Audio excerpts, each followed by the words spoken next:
Shalom, shalom, shalom. Hey, what's going on? This is Michael Sahno. Welcome to the 12 Cities in Israel podcast. I have the distinct, said that incorrectly, distinct honor of being here with Fay Goldstein. What's up, Fay Goldstein? How are you? Wonderful. Now, she is a communications manager at an Israeli startup in Herzliya and a brand new resident to Israel. Welcome. Thank you. It's funny you say brand new, but I feel like I've been here for so long. I've been here for a year and a half, and I feel like I already know the streets. I know the side hummus places, and it's... And we talked about that before, and that is awesome because you have a relationship with Israel. I do. Goes back a long time, actually. Quite a long time. Now, before we get into that, well, no, we're going to get into that because where are you from originally? It's always a complicated question. I never know how to really answer it. I was born in New York, then moved to Pennsylvania, then Iowa, then Minnesota, then Boca, grew up in Miami, moved back to New York, and now I live here. So it's just like, the East Coast and Israel, okay. Basically. Got it. Well, my question was going to be what brought you to Israel, but I think that would be too small of a question. Where did this relationship with Israel develop? Where did it start? Well, I think, in honest truth, I grew up religious. So it started off in kind of the religious biblical sense of just the first thing I learned was like about Israel and about the Jewish people and about the heritage and about our history here. And that was a huge part. It was a little bit of a different perspective because it wasn't necessarily the Zionism element of Israel. It was a little bit more of the historical nationhood element of Israel. So I think that's where it kind of started and where I understood and learned a little bit more about it was growing up with the stories of the Tanakh and the Bible. Oh, wow. And then I came here for a gap year, typical kind of finish high school, came here for a gap year and fell in love like with the actual place, not just the stories of the place, but the actual place itself. And that was in 2009. From 2009 to 2010, I was here for a gap year and wanted to stay. But I think we all do when we come to visit. Right. But, thought about it a little bit more and realized that if I stayed at that point, I wouldn't really have the support I needed. I didn't have money saved up. I didn't really have anything. And I kind of didn't want to stay here and be enchanted by it and then be quickly disenchanted by the rough life here in Israel. So I moved back to the States afterwards. After my gap year, I went back and went to university. And in university is where I really honed in on my love of Israel in the framework of the political Zionism kind of perspective and not just the religious perspective. Okay, now what I'd like to do is I'd like to step back a little bit to that gap year. Sure. Okay, because everyone has their quintessential experience where they say, oh, and I said this to someone else I was interviewing. I said, Hatikva plays in the background. The Israeli flag is in your hand as the sun sets. So what was that moment for you? Funny enough, had nothing to do with Hatikva, had nothing to do with the flag. It had something to do with a small cafe here in Israel, in Tel Aviv actually, that still exists. It's called Hanasicha Katan. Oh, huh? It's a small cafe that's also a bookstore. And they have random music things. And I used to I didn't really like so much my gap year program. I won't say which one it was. It was a religious seminary that doesn't exist anymore. Okay. And I used to sneak out and go to that cafe and sit there and read books. And at that point also write my college entrance essays. And so much of what I understood and learned and fell in love with about Israeli society. So you're technically on vacation-ish writing your college entrance essays. Well, after having snuck out of my dorm yes. with a laptop I wasn't allowed to have, going to a college that ideally my seminary probably didn't want me going to. Okay. So theoretically vacation, but not really. It's picturing it all. It's great. Continue, please. Right. I'm sorry. No, so I think it really does boil down to Nasicha Katan, that small cafe that still exists now, actually on King George. It's a great cafe. You should check it out. They have really good food and really beautiful books. And just kind of sitting there and seeing the Israeli society, seeing the Tel Aviv society, seeing people come in and the diversity of people. And then you had like the hipsters and the academics and then the couples and then the individual people. And they had random poetry readings and random nights that they'd have music. And it was just really a place that made me recognize Israel in the framework of reality, not necessarily just the stories, not just the history, not just all of the kind of big narratives you tell of Israel, but like, this is a real place with real people, and a place that like I can fall in love with outside of the boundaries of, let's say, religion, but within the framework of identity and things I love to do anyway. Okay, so you have these grand notions, internal grand notions, not the grand notions, the Herzl-esque notions, but the internal grand notions. You've been moved by the land, by the state, by however you want to define it. Now you get on the plane and you go back home. What is the stop like?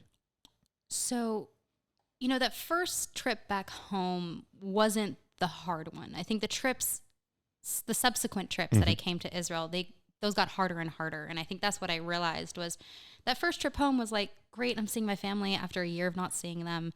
I was excited. I had gone into university. I was excited kind of to do that. And I hadn't yet experienced, in that gap year, I had gone from my religious connection to Israel to a little bit more of my personal connection to the cafes and the scene here. I hadn't yet fully grasped, I think, that element of political Zionism, which I slowly came to over the years throughout university. And so my first trip back home was, honestly, it was all right. I was ready to see my mom. I was ready to see my siblings. I was ready to kind of go home. And I think what I realized over the years, and I'm skipping ahead a little bit, was because the subsequent trips when I went to Israel and then flew back home, every time I flew back home after that got harder and harder and harder, I realized that it would only lead up. You know, it would only lead that as years go by, I'd want to be here even more and more and more and more.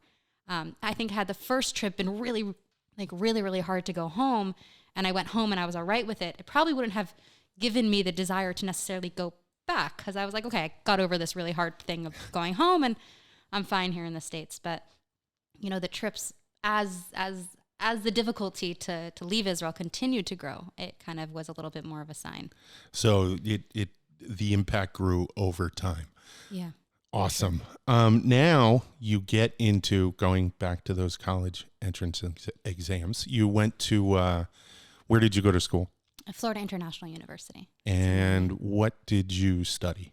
So I studied international affairs with a focus in the Middle Eastern studies, and then minored in political science as well as art and digital media.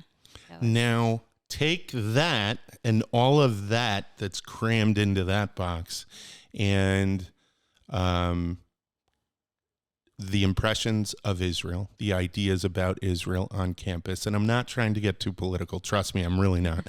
How did that conflict with your experience in that gap year and all of that? So it's interesting because I actually had forgotten to mention this, but one of the classes I did like in my gap year program, the gap year program itself was a religious seminary, but I had gotten a scholarship from Masa to be able to go. And because they gave the scholarships from Masa, congratulations, by the way. They had one class there on Israel, on Israeli history, on Israel, and that was actually taught by a gentleman named Zev Ben Shachar, who was he was the first kind of educator that really inspired me in that space about Israel and almost prepared me what I'd be going back to campus. There was this, I remember so distinctly, there was this one of his slides had showed this picture of something that you didn't know what it was. And he was like, what is this? And everyone was guessing, trying to figure out what it was. And then I remember it zoomed out to playing the song Eye of the Tiger. And it turns out it was a tiger. And that was his metaphor for saying you'll be experiencing discussions or conversations about Israel that only focus, they're so zoomed in, they don't see the big picture about things.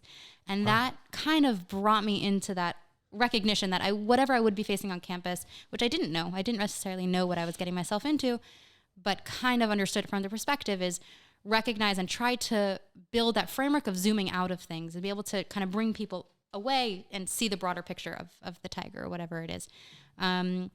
So it, I think it wasn't, when you first get to college, you don't necessarily jump straight into heaviness. You don't jump straight into depending on where you go. It does, right. That's true. Right. That's true. So if you do go to a very volatile campus, then you're kind of thrown straight into it.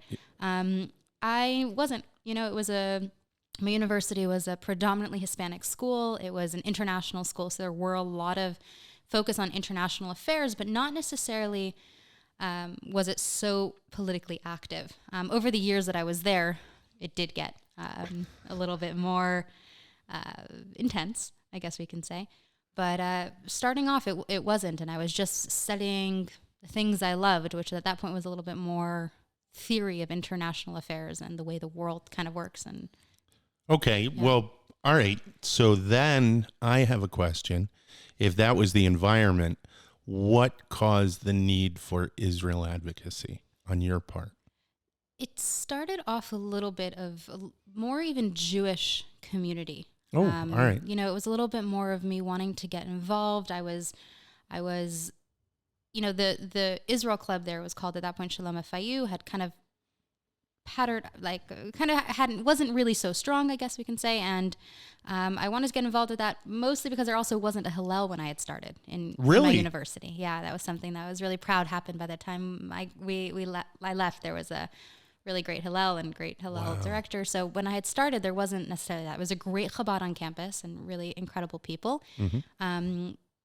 Worked closely with them, but it was a little bit more for kind of wanting to find that community and that space of Jewish students in my university. I was a commuter, so I didn't live on campus. I lived at home, and I would go back and forth. So building that community in that space when I wasn't in the dorms, when I wasn't necessarily, I wasn't in the sorority or fraternity life, and so building it through that space, it really was just kind of started in a sense of community, where it started. And then once you go into the space and you realize the impact, and you realize I'm able to, you know, at that point it was teaching. It wasn't so much fighting. It was more inspiring and educating. And I think that was because I came into that space, that was my approach always to Israel advocacy, is inspire people to love it. Those were the things I loved about Israel when I came here. You know, I didn't fall in love with this place because I wanted to be a valiant fighter for it. I fell in love because it was a cafe I liked, and music I liked, and people I loved watching, you know, and it was like, I was inspired by this place, by almost the normalcy mixed. It's like the ancient and new all mixed together. And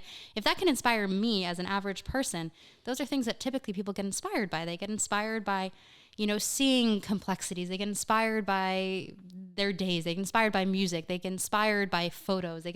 And for me at least, it was if you bring Israel in that space of inspiration and in the space that things that people already love, and connect Israel to things they already are passionate about, that's kind of how I got started. You know, I was trying to share my experience, and, you know, it started gaining traction and people started liking it. And it was, you know, it did lead to bigger and broader conversations about Israel on campus. Once you start the conversation about Israel, you have to be prepared to continue the conversation about Israel. And because I started the conversation, I wanted to be able to educate myself to continue the conversation. And that's what led me to Hasbara Fellowships, which... Well, all right. Good segue. Wow. You should get a job doing this. That would be, of course, my next question. Can you tell me a little bit about how you stepped into that, what you did for them, what they do, what their mission is, all of that? Sure. So one of my friends on campus actually had done the program, and she was kind of a liaison for them. Okay. For Hasbara Fellowships. And they basically, their main mission is to, you know, educate and to empower mostly university students to have conversations and to do Israel-related programming on campus. That could be within the framework of defending. That could be within the framework of inspiring. That could be within the framework of, you know, programming, building relationships with other university groups. There's a whole bunch of different ways to obviously be able to connect your university to Israel. And that was the idea, is to empower students to be able to do that. And in order to empower people, you know, they want to be able to feel confident in the things that they're speaking about. So that was really a lot of what Hasbara Fellowships gave me, and I know that we were able to then give students afterwards, was the ability to feel confident having those conversations, you know, feeling, okay, like I know these things, and if there's a tough question thrown at me, I could be able to understand it, break it down, and have the answer, not necessarily like it's not all black and white, obviously, but have something to respond or have something more to engage within that conversation. And so I knew that I was having those conversations already. You know, I'm confident by nature, but I didn't necessarily know how to answer those questions so much because, again, my connection to Israel was the cafe connection and the, you know, Jewish history connection to it. So I realized I needed more because so much of the conversation and the context within the university campuses, they didn't care about necessarily biblical connection. They didn't care that we had so many cafes. They jumped directly to the politics, which is traditionally, in my head, so not a human thing to do. It's weird, right? It's not just me. It's like you meet someone and you don't ask them who they vote for the first thing. You're more likely to ask them what kind of music they like than their political opinions. And for some reason with Israel, they just don't. No one cares about that. They jump straight to the heaviness. So I wanted to be prepared for that. And Hasbro Fellowships was a program that I had a few friends that had done it, and they said, do it. And then I did. All right. Well, I noted, just to go back to the word confidence. So when I was in school at City College, you were running it pretty much. And all of your social media had you in front of large groups of people. So confidence.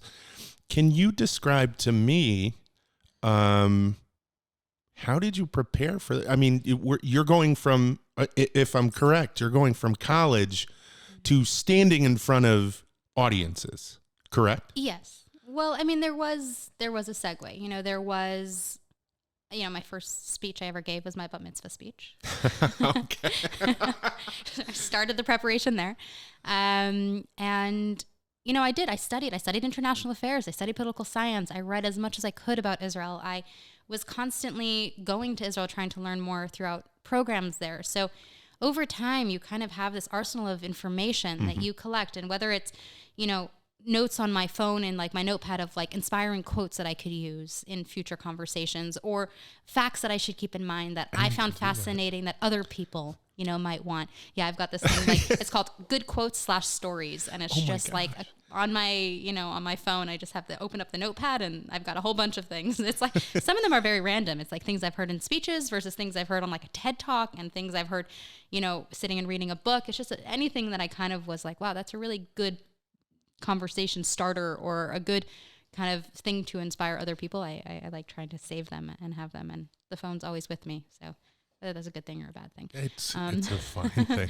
But planning basically is... yeah, I mean, I think it's funny. I also think it is a personality trait. I think that if your, parents raise you to be proud of who you are and proud of the things that you're doing, which thank God I did. I was raised that way.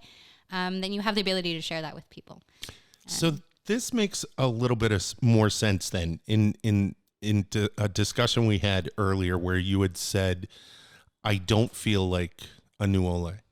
Did I say that correctly? Yeah, yes. Yeah. So you've made trips with the organization you worked for. You made trips on your own. You made trips on the gap year. So please. Yeah. I mean, I was here all the time. It's funny because now a lot of my friends are Israeli, and I picked up Hebrew relatively quickly. And honestly, my accent is better than the words I can say. So I just sound really great when I speak Hebrew. I don't necessarily know, my vocabulary is obviously still limited. Mine's good because my accent is good because of Israeli pop music. And you just copy what Leonard Keys is saying. It's funny because someone asked me like, wow, it was actually an American that asked me, how did you work on your accent? And I said, well, I like singing, so if you can figure out a tune, then you can understand that, accents and intonations and words are basically the tunes of languages. And That's I think that so phenomenal. In that same framework, like you can learn an accent. And I feel like that's probably what the actors do. When you have all these American actors playing British, I guess teenagers or vice versa, they're learning it somehow. That's so great. So they're just kind of learning, the flow and the where to, where the sounds need to come from their mouth. But yeah, so no, I don't, because I was here so often, I don't feel like an ole in my everyday life. But there's some things I do. Like, for example, in my new job, I just had to sit with someone and go over all the bureaucratic steps of like my pension and Caine Ishtalmut, which is like this education fund savings type of fund. And sitting there, I was quite overwhelmed. I was like, wow, I have no idea what these things are.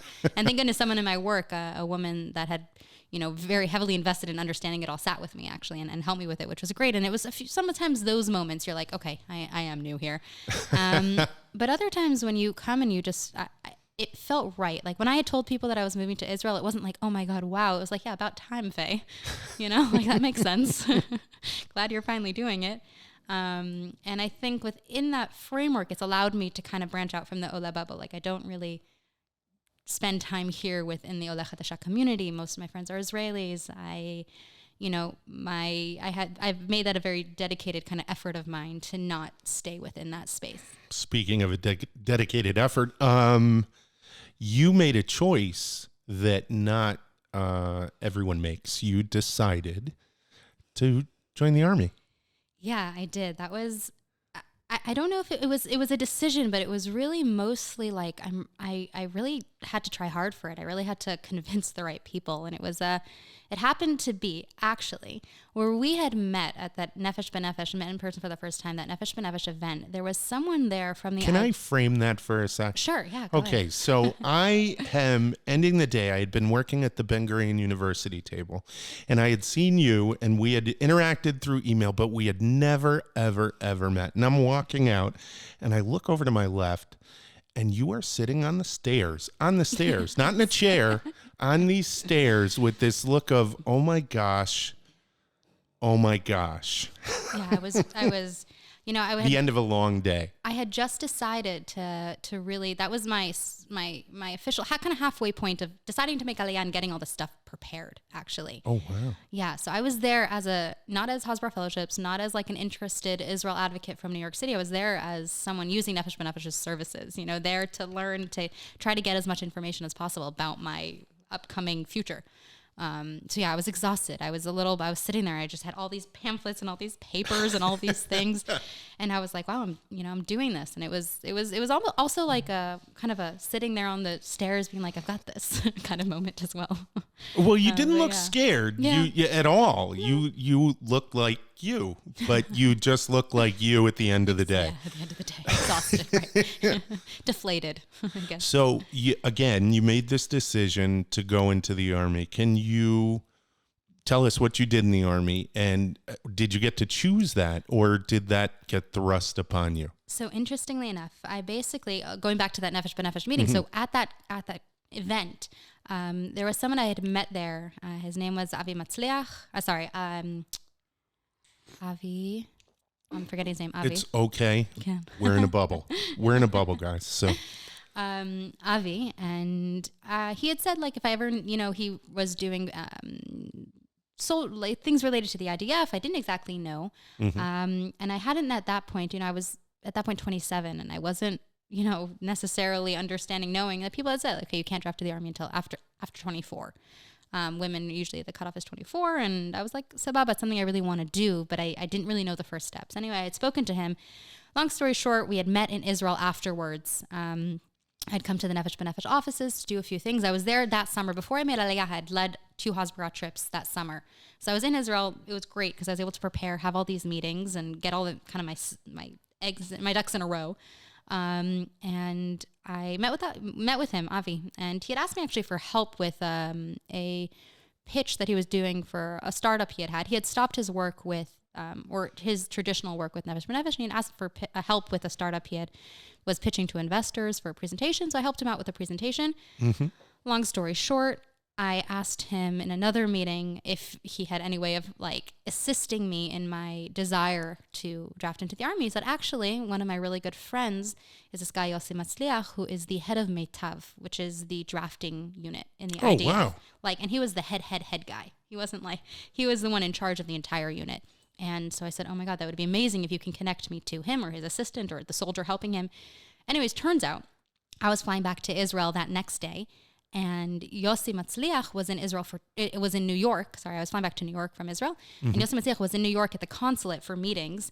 He was there Israelis that don't want to go join the Army have to go and get a waiver, basically, to not join the Army. And so he was in New York dealing with those things. I happened to be flying back that next day. So there was a 1-day kind of overlap between me getting back to New York and him leaving New York that I was able to secure a meeting with him. Wow. And I remember going in there and him and the other 2 people that were in that room kind of being like, wait, you're not here to try to get a waiver out of the Army. You want to join the Army? And then we got into the conversation of listen, we don't accept people your age. It's just not going to happen. And I said, I remember this so clearly. I said, honestly, the Army and the bureaucratic rules you have are stupid. And he said, I wouldn't use the word stupid. That's probably not a very good thing that will, help you in my eyes. And I said, honestly, I guess I could use any other words, but you're not being smart about it. I said, I'm an intelligent, well-educated person, and I would be an asset to you. I said, listen, I'm very dedicated to this, and I'm committing to you right now in person, verbally, that if you find a way to give me, he said, listen, I can't do it. I said, you're the only one that could do it. You're the only person in the army that can give me the ishul, like the permission to, jump over that initiation kind of draft process that takes forever. Which I said, you're the only one that could do it. And I said, I'm giving you my word that if you do figure out a way to give me that permission to draft in the army at this old age, then you won't regret it. And I left the room and he said, I'll think about it. And then I remember a month later, I waited. I didn't tell anybody about this. Anyone, actually. No, I was shocked when I saw it. Yeah, I didn't tell anyone about the entire process other than my mother and like a few of my very, very, very close friends. A month later, I got an email from him with a kind of a photo of a signed letter saying, and I should have brought it with me, a signed letter saying, I, Yossi Masliach, met with Fay Goldstein, and I give her permission when she does decide to make Aliyah, she can draft into the Israeli army. And I remember I was so happy. I was just like, that was the first step. It wasn't the entire step, and I can, speak a lot longer about that, the rest of the process, but I wanted it so badly. I ended up going, I was like, okay. So I emailed back saying, I'd like the letter in the actual hand, the actual letter. I don't just want a photo of it. It's actually really good I did it, because a while later I actually needed that handwritten letter. Oh yeah. So I went back to the consulate, got the letter, and had it in my hand when I made Aliyah, and all of the process kind of started, and I had to write an essay in Hebrew to another office, another space, to be able to do the draft process. I don't even, it was a really intense kind of, you really have to want it when you're, 27 years old, drafting into the IDF. You really have to want it, because there's a lot of stumbling blocks that they put ahead of you, which I think is good. I think they should do a little bit more of that, I think, for younger people as well. I think there's a little bit of an issue with it being so easy for some young 18-year-old Olim to be able to just draft into the army without, they think because the process is relatively easy for them, once they get there and they're like, oh my God, this is really hard. For me, it was hard the whole way. So once I got there, I was like, great, okay, I'm ready for this to be hard. But yeah, I remember going to the Bakum, which is like the drafting base, and they're like, yeah, you can't draft, you're old. And I took out my letter and I was like, actually, look who's this. This is your commander's commander. And so he yeah. said yes. And he said yes. He said it's okay. And funny enough, you asked if I got to where I wanted to go. So Hasbara Fellowships, when I was working there, we had brought someone named Caine who was in the IDF spokesperson's unit to speak to our delegations, to inspire them. She was an incredible speaker. So I knew her. I'd also known people that had founded the new media unit in the IDF spokesperson's unit 10 years prior to that. I had quite a few friends that were in the unit, and in Israel, it's both good and bad, but you need to have connections to get places. And so I had the connections, and Karen, who we had brought to speak to our delegations, I had gotten a little bit close with her, and so she was pulling me in from that side, and there was other people pulling me in from the outside, and I ended up being able to set up the right meetings. And you don't know 100% until the day of your draft. You don't really know where you're going. At least I didn't. Until I got the official confirmation. And it's funny, actually, if you want to add more stories, and I'm talking a lot, but I guess please, this is a podcast, this is so good. I'll continue this is talking. Wonderful. But I had gotten my one specific draft date, but they had wanted me to go to what's called Mikveh Alon, which is kind of 2 months or so, even longer maybe, of Hebrew training. I had gotten... okay. Basically, yeah, Ulpan kind of... I'd gotten a 6 on my Hebrew test, and I needed a 7 in order to not do Mikveh Alon. But I really didn't want to do Mikveh Alon. I was already... I kind of knew what it would be like. I knew that I would just... I was so much older than that. I didn't want to deal with so many new olim. I really wanted to be able to go directly into serving. I didn't want to sit and do that. You felt capable enough to step in. Yeah. I mean, I knew Hebrew well enough. I also knew that hopefully the job that I'd get, my day would predominantly be in English, which it ended up actually being the case. And I really didn't want to go, but they said, listen, there's nothing we can do. You're going to go. So I was fine. Great. I was like, okay, I'll deal with this. Everything will be fine. And I decided, 2 weeks before that, before I was supposed to draft, I was like, I'm going to go to Europe for a little bit. I'm going to go. And I had never done any of the Holocaust or Poland trips or any of the, kind of going through I hadn't really been to Europe before. So I did my own little it was a week and a half trip through Prague, Germany and Berlin. And then I went to Latvia. And I was in Berlin when I get a call from my best friend. I had given her number. I don't have family here. So I'd given my best friend's number to the army in case they needed to reach me. She WhatsApps me saying, Faye, the army's trying to reach you. You're not answering your phone because I wasn't in town. I wasn't in Israel. My phone was disconnected. So they called me, but they won't tell me why. They would just want to know when you're going to be back. So I said, well, actually my flight's tomorrow. I land at 6 a.m. She's like, okay, I'll let them know. 9 a.m. I get a call from Metav, this unit, the drafting unit. And they say, hi, Faye. So connections were pulled, strings were pulled. You're not going to go to Mikve Alon. You don't have to go to this Ulpan for 2 months.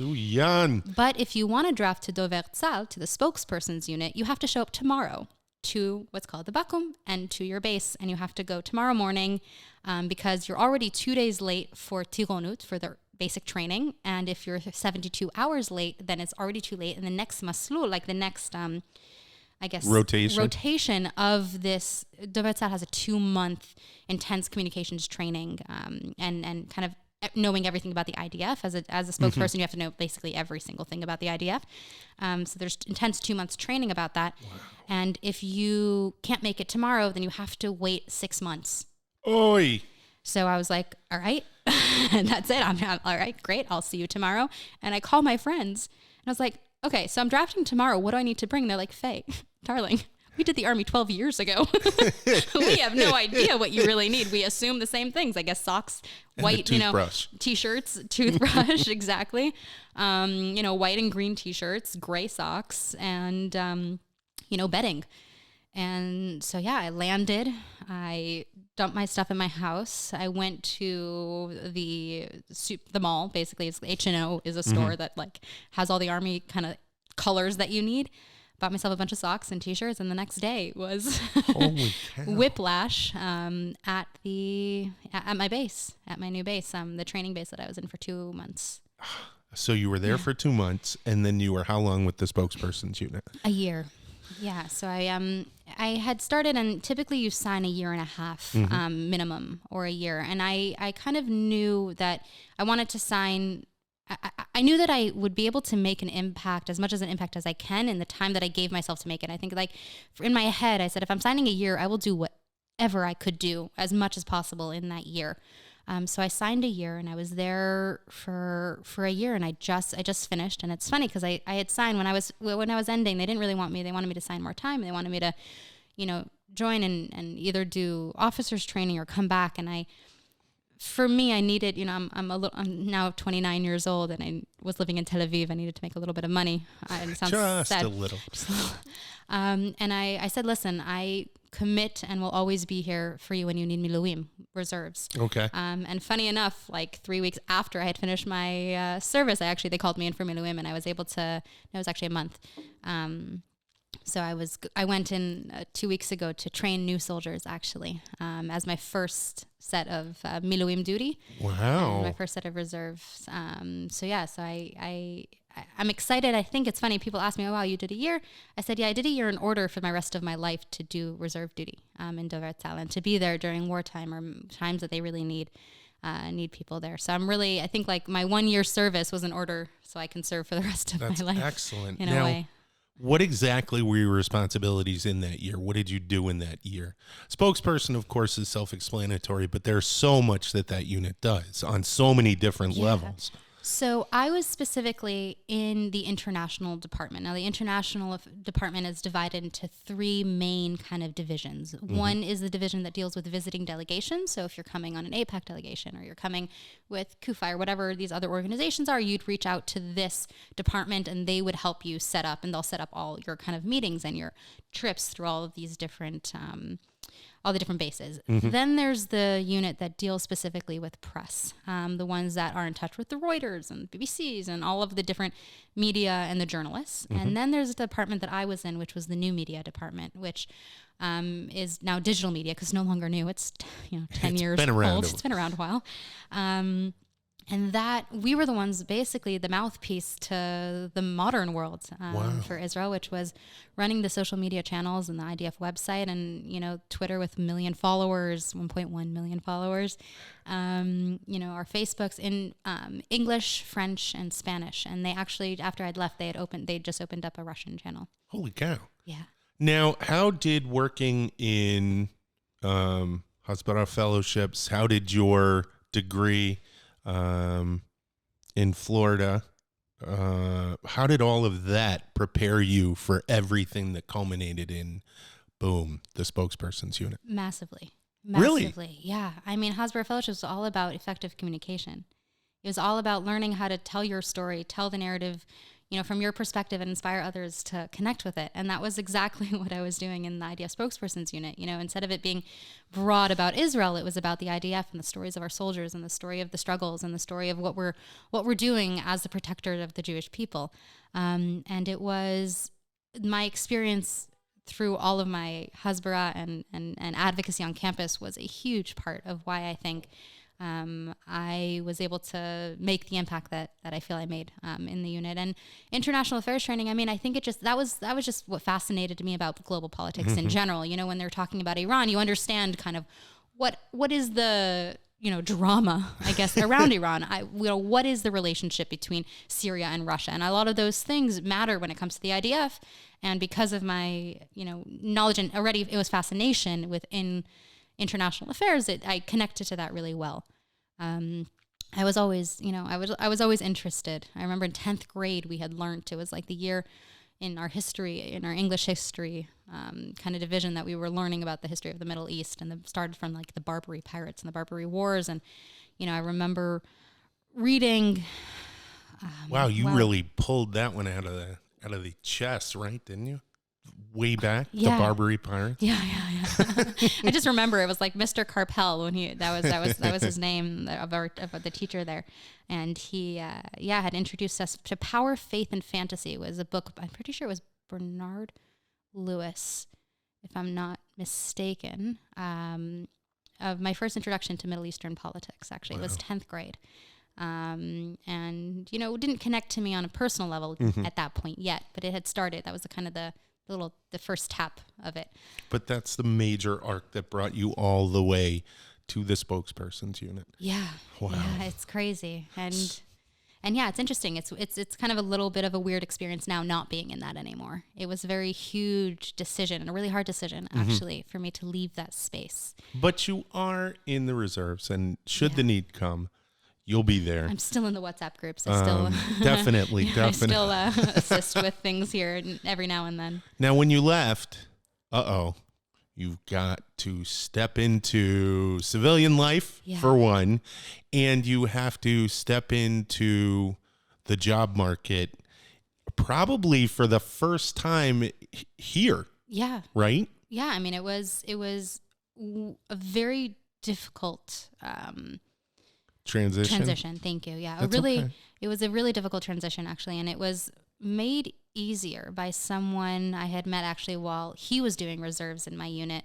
His name was Eitan Buchman, and he had done that exact kind of a similar thing as I had done, that he was in the IDF spokesperson's unit and left and shifted to tech.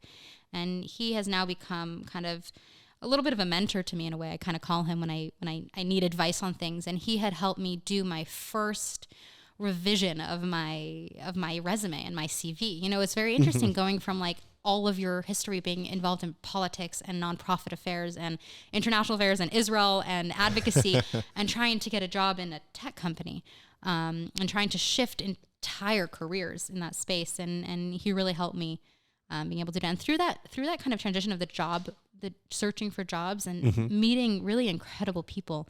I went to a few meetups and I kind of, one of the best experiences I got out of that was really the willingness of Israelis, and specifically, actually, this is where I do connect with the Oleg community, of the willingness of Olim who have been here for many years and have made it successfully to assist and to give advice and to mentor others. So, in my case, it was Eitan Buchman, who is now the CMO of a large Israeli, now international company, as well as this woman named Nadia Hitman, who's the chief marketing officer in Joy Tunes, which is a really incredible Israeli startup, as well as, Jordana, who is running head of policy at Facebook. And they were all willing to take time to sit and speak with me and give me advice and say, okay, here's how we did it. Here are the things we wish we would have known. Here's, and if you ever need us for anything else, here's my number. Here's our number, and we'll always make time for you. And I think that was one of the greatest things that I did get out of that, tough job search. That's beautiful. Being able to meet those people. That's awesome. So, what do you do now? So 2 weeks in, actually. Congratulations again. Thank you. I'm the communications manager of a cybersecurity startup, specifically within the smart mobility sector. Their main focus is basically, I guess I can give you the pitch real quick. But is that okay? Okay. Yeah, I'm pretty sure. I mean, I think so. They're called Upstream Security, and they, the world right now is shifting to connected cars. Everything's digital, right? Everything is going to the cloud. There's everything that we do is basically recorded somewhere. And cars, whether that's Tesla or whether that's even your typical, regular type of Volvo, Mitsubishi, Renault, whatever these cars are, they're glad you said Volvo first. I have a Volvo. Go on. They're becoming connected, and by 2020 there will be millions of cars. The new cars that are coming out will all be connected cars. They'll all be connected to some sort of server, and that kind of that makes them vulnerable to cyber attacks. I don't know if you've seen Fast and Furious. I think it's Fast and Furious 8. Yes. Okay. So that scene where they're sitting there and she goes like, hack them all, take them all. And then you see this crazy, insane scene of all of these cars being hacked by this one guy. I've read a few articles after that, and they said it's not really possible for one guy to be able to hack them all. But they basically are able to tap into all these cars. Why'd you have to kill Fast and Furious? Don't kill Fast. No, go on, please. But they hack into all these cars and control them, and it's not necessarily on that level yet, but the vulnerability that lies within our connected world. And I think whether that be physical vulnerabilities or just even getting into philosophy, just the vulnerabilities of always constantly being connected leaves you open to a lot of outside influence and a lot of outside attacks. So this company focuses on securing those cars and ensuring, and through the cloud, and there's a whole bunch of other details that I won't necessarily bore you with. That's okay. And my role there is similar, and I think this is something I had in my first interview. They're like, well, you haven't ever been in tech. How could you, how do you think that transition will be? And I said, listen, to be honest, if I can sell an idea that everyone hated, Israel, I could probably help you sell a product that will change people's lives.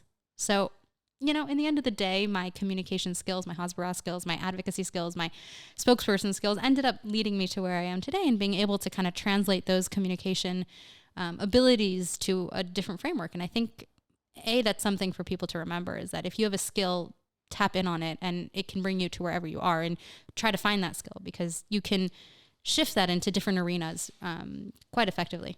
Well, it's funny you said sales, because I have been in conversations over the past couple of years with people about sales. People say sales is dead. Sales is dead. No. The communication and the important communication skills that are involved in selling are always needed. And communication, not to sound too car salesman-y, but communication is sales. Yeah. I mean, I think it goes, and you hear these all in these TED Talks, or if you listen to the Pixar animators, I think it's a lot about storytelling as well. That's kind of the idea, is how can you take this, and for me, it's about, I'm not calling you a car salesman, please. Right. No. And and I'm not within my role is to assist the salespeople, help them kind of figure out the story that they're going to be telling about our product. And I think because I was able to tell the story of Israel, that has allowed me to kind of shift and learn a little bit. And again, I'm still pretty new. I'm 2 weeks into it.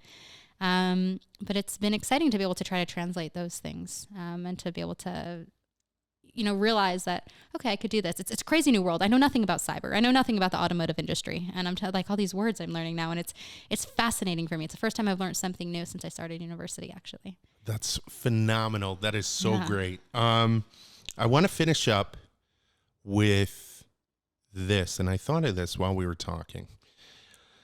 So the young Fay who's sitting in a cafe, and the Fay who is now communications manager. Did I get it right? The ARC. Can you talk about that for just 1 sec? Is that the same person? Is that a different person? Why? I'm sure maybe it is, but in many ways it's not. So it's interesting, because had you asked me about a year and a half ago, well, a little bit more, 2 years ago, what I had wanted to do. Once I moved to Israel, once I finished the army, I had wanted to do the route of the diplomatic route, go join the Ministry of Foreign Affairs and kind of go through the political world here. Coming to Israel, speaking to enough people and realizing that, you really I would have really needed a lot more connections in that space than I would have. I mean, Hebrew would have needed to have been a lot better than it did. I've kind of, still have that eventual goal to be I would say large scale influencer within the space of Israeli policy and politics, but kind of wanting to do it from a different route, do it from the business route, do it from a business leader, a business influencer route. And had you asked me there in Tel Aviv in that cafe, no, I would have had no idea that this is where I'd be. I mean, my life has changed so drastically since then. I was a religious seminary girl. It's like quite a different space. And I was actually just speaking about this the other night with somebody. Is like sometimes you look back and you're like, sometimes finding those decisions is like kind of trigger points of like, wow, had I not done that, it wouldn't have led me to that, which wouldn't have led me to that. And kind of just taking a moment and say like, it's really kind of inspiring for yourself to realize that you, at least for me, thank God, I've made good decisions. I've made good decisions to lead me to where I am right now. And I've had people that have assisted me make those decisions, help me do the pros and cons list, help me, not be worried about making big radical decisions, empowering me, whether that be friends, whether that be family, mentors. And I think, I think in the end of the day, the arc is not so much of an arc. It's more like a wave. I think it's like really, and I don't think it's a circle because I haven't come full circle. Hopefully things won't come full circle until 120, and things will come back to where they started. But it's frail Fay just traveling across the beach and Tel Aviv. Never. I will always be strong. And yeah, I mean, I think it's kind of exciting. It's kind of it's interesting. I don't know where my next step will be. Had you asked me a year and a half ago, and had I stuck with that, the path that I had started when I started university, I would have probably been able to say, okay, yeah, my next step is this. My next step is to go, work in this office in the, Ministry of Foreign Affairs, or move to someplace to be a, assistant, or deputy diplomat, but now that I'm not in that framework, I think my next big step will probably get my, MBA, my master's in business, that also had you asked me a year and a half ago, I would have said like, hell no. Yeah. Because now that I've asked the question, I think I took it maybe just a little bit too far back, because you have changed direction, but that's not right. You've maintained the same direction. You've just taken different routes. Yeah. And I think all those little Google Map routes. Yeah, I mean, I think in the end of the day, I'm doing the same thing I did when I was in university, which was stand in front of people and speak. When I was in university, I wasn't just speaking about Israel. I was also like the honors college representative to the board of trustees. I had taken a lot of roles of kind of speaking in general. I liked it. I just give me a crowd or a microphone and I'm solid. And so now I'm doing that in a different perspective, whether that's through writing, whether that's through interviews, with my work. And eventually, once I know the jargon and have all the words down pat in the history and understand the data, I hopefully will be at conferences as well, speaking about a totally entirely different topic, but it still ends up down to that same metrics of communication and the ability to have conversations with people. And I think when you're speaking to a crowd, it's just a lot of different conversations, because people will, if you can make your conversation with people kind of be a one-on-one conversation, even if there's 500 people in the room, but you hone in enough on classical things that people care about, then you're having a conversation with each and every individual in the space. And I think that could translate into a lot of different arenas. Perfect. All right. Anything else you'd like to just say? Any events, programs, anything? No, you've got coming up? I don't. I have nothing to pitch. That's okay. That's okay. I just come. People you'd like to thank? You, first of all. I had no idea what I was getting myself into, and I walked up into the stairs, and I was like, whoa. This is serious. And I texted a friend. I was like, oh, this is a real interview. I had no idea. I didn't know what I was getting myself into. I just said yes. Yes, the movie Yes Man? Yes. Good movie. Yes. Well, going back to the sales, I pitched it. So there you go. There you go. All right. Thank you, Fay. Thank you so much for having me. Yeah. Of course. Anytime. I appreciate it. All right. That's it. Thank you. תודה רבה. שבת שלום. שבת שלום, להתראות ויאללה ביי. יאללה ביי. פנייך מה יפות, מנועזת עד באבות, מבטך שולח להבות, נהרות לא יאכלו חוות, עזה וביישנית, רכה ועקשנית, גסה וחושנית. תמיד עוקצת כמו מלכת דבורים מאהבתך, מזמינה אך בסוף הורגת, כמו שאת בונה כך הורסת. דוניה, דוניה, דוני, דוני, דוני, דוניה, דוניה, דוני, דוני, דוני, דוניה.